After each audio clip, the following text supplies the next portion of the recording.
Okay, so I'm unpackaging and looking through the packages that I got for parts for the Model A.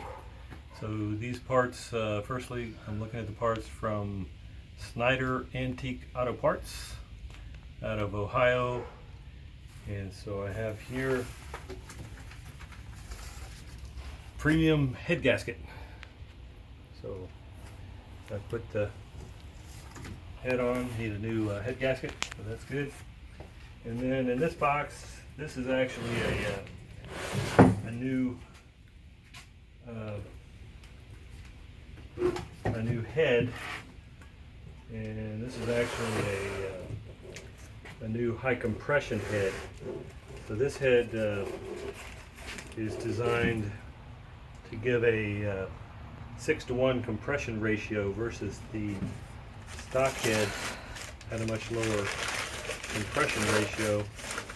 So this will result in better horsepower and the ability to actually drive and climb hills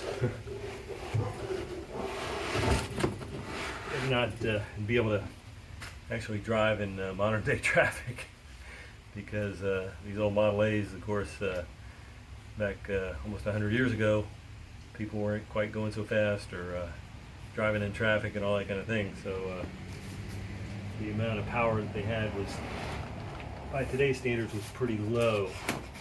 So we got a new head, high compression head, which will help with that, and head gasket. Got those two items, check. And then we have another whole box here full of parts, so I'll have to go through these parts and see what I've got.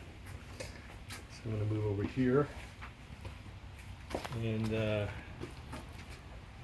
let's see. Okay, so what we got here, these are new hoses for the radiator. These are new radiator hoses that will replace the ones that were on there, because the ones that were on there were just really rotted out and definitely needed replacing. So you want to pause it?